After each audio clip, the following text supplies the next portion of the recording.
अस्सलामुअलैकुम दोस्तों, healthy take में खुशामदीद। आज का हमारा लेक्चर है फिज़िक्स 9th क्लास के हवाले से। आज का हमारा टॉपिक है काइनेमेटिक्स, जो कि एक ग्रीक वर्ड काइनामी से ड्राइव किया गया है, जिसकी मीनिंग है मोशन। तो आइए सबसे पहले देखते हैं कि मोशन क्या है। मोशन का मतलब है कि कोई भी बॉडी चेंज करती है उसकी position with respect to its surroundings. और रेस्ट का मतलब ये है कि कोई भी बॉडी जो कि अपनी पोजीशन चेंज ना करे विथ रेस्पेक्ट टू सराउंडिंग, उसको कहेंगे कि यह बॉडी जो हमारी रेस्ट में है। तो आइए मोशन और रेस्ट की रिलेटिविटी देखते हैं। यहाँ पे आप देख सकते हैं, एग्जांपल के लिए हमने एक ट्रेन का एग्जांपल यूज़ किया है कि अगर कोई पर्सन जो है वो ट्रेन में बैठे हुए हैं और ट्रेन जो है वो सफ़र कर रही है, तो हम ये देखेंगे कि वो पर्सन जो है with respect to train rest में है, और जो ट्रेन है विथ रेस्पेक्ट टू पर्सन जो है वो ट्रेन मोशन में है। लेकिन अगर हम देखेंगे कि with respect to its surrounding की चीज़ें, बाहर जो मुसाफिर कोई अगर रोड पे या ट्रेन के प्लेटफॉर्म पे खड़े हुए हैं, तो उनके मुताबिक वो पर्सन जो बाहर खड़े हुए हैं वो रेस्ट में हैं, और जो ट्रेन में बैठे हुए हैं वो जो है वो मोशन में है, उसकी सराउंडिंग प्लेसेस के थ्रू। अब आइए देखते हैं टाइप्स ऑफ मोशन। देख सकते हैं दोस्तों, हमारे पास यहाँ पे 3 टाइप्स ऑफ मोशन होते हैं: ट्रांसलेटरी, रोटेटरी एंड वाइब्रेटरी। तो सबसे पहले हम ट्रांसलेटरी मोशन की तरफ चलते हैं। वो मोशन ऑफ बॉडी जिसमें एक बॉडी एक पॉइंट से दूसरी पॉइंट तक ट्रेवल करे और उसके सेंटर ऑफ मास डिस्प्लेस हो one point two another point, उसको हम ट्रांसलेटरी मोशन कहते हैं। तो ट्रांसलेटरी मोशन के 3 टाइप्स हैं basically: linear, circular and random.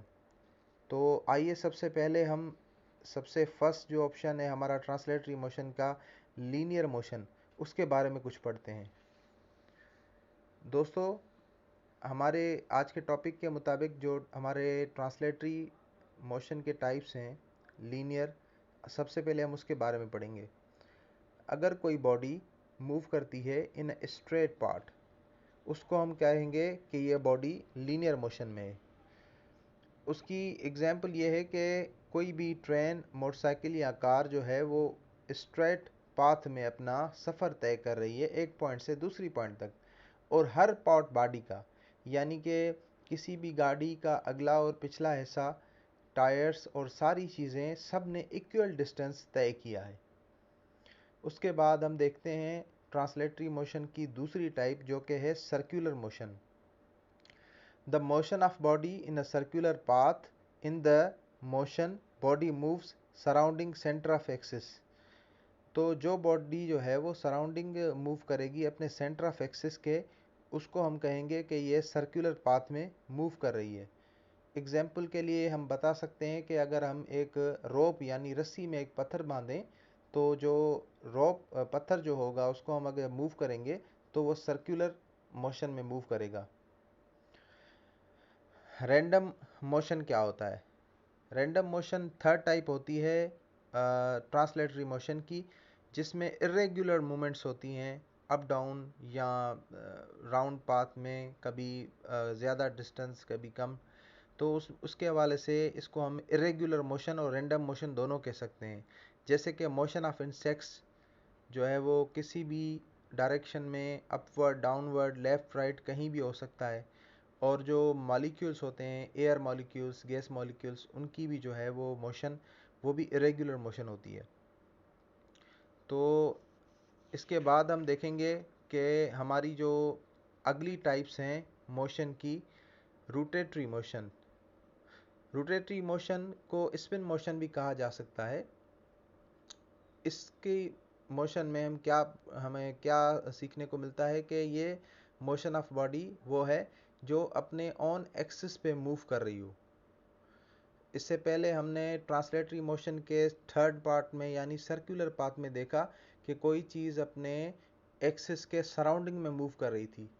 अब हम देखेंगे कि जो हमारी वो चीज़ें हैं जो अपने एक्सिस पे मूव करती हैं, जैसे कि कार का टायर है, वो अपने ऑन एक्सिस पे मूव करता है।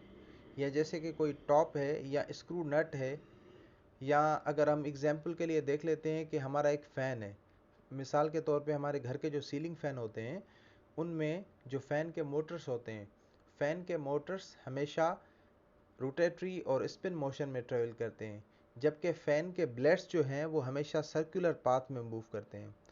और रोटेटरी मोशन की एक बात और है कि उसके सारे पाथ्स इक्वली डिस्टेंस तय नहीं कर पाते।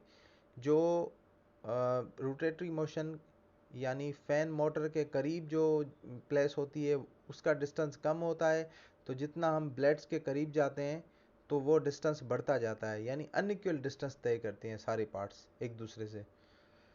उसके बाद हमारे पास थर्ड टाइप मोशन की आती है वाइब्रेटरी, जिसको हम ऑसिलेटरी मोशन भी कह सकते हैं, टू एंड फ्रो मोशन भी कह सकते हैं, बैक एंड फोर्थ मोशन भी कह सकते हैं। इसमें हमारी बॉडी अपनी मीन पोजीशन पे मूव करती रहती है।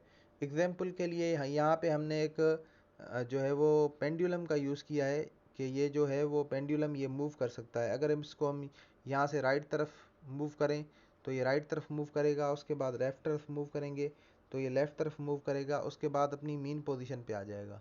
इसमें बॉडी जो है वो पूरी की पूरी जो है वो चेंज नहीं होती, बल्कि उसके एन अपने मीन पे रहकर वो वाइब्रेट करती है, अप डाउन होती है, बैक एंड फोर्स जाती है, इस तरह से। तो इसके बाद हमने जो आज सीखा उसके हवाले से हम कुछ एमसीक्यूज़ वगैरह भी देख लेंगे, तो हमें अपना जो है वो अंदाज़ा भी हो जाएगा कि क्या चीज़ें हमने सीखने को मिली हैं। देखें, सबसे पहले तो यहाँ पर है कि हमने यहाँ पे सीखेंगे कि बैक एंड फोर्थ मोशन को क्या कहा जा सकता है। देखें, अभी अभी हमने सीखा कि बैक एंड फोर्थ मोशन जो है वो उसकी एक टाइप है वाइब्रेटरी मोशन। तो इसके एग्जाम्पल में जवाब में आएगा यहाँ पे वाइब्रेटरी मोशन। तो उसके बाद हम ये देखेंगे कि दूसरा जो एमसीक्यूज हमारा आज का है, motion of body every part cover equal distance is called, इसका क्या हम कर सकते हैं, लीनियर मोशन। क्योंकि लीनियर मोशन में बॉडी के सारे पार्ट्स एक ही डिस्टेंस कवर करते हैं। और उसके बाद हमने ये देखेंगे कि blades of the fan moves in dash motion. तो इसका जवाब यहाँ पे होगा सर्कुलर मोशन। देखें, यहाँ पे हमने पहले ही देखा था रोटेशनली मोशन में कि जो फैन का मोटर होता है वो रोटेटरी मोशन में मूव करता है, जबकि फैन के जो ब्लेड्स होते हैं वो सर्कुलर मोशन में मूव करते हैं। तो आज के लिए इतना ही, मिलते हैं अगली वीडियो पर, तब तक अपना ख्याल रखिएगा। अल्लाह हाफिज़।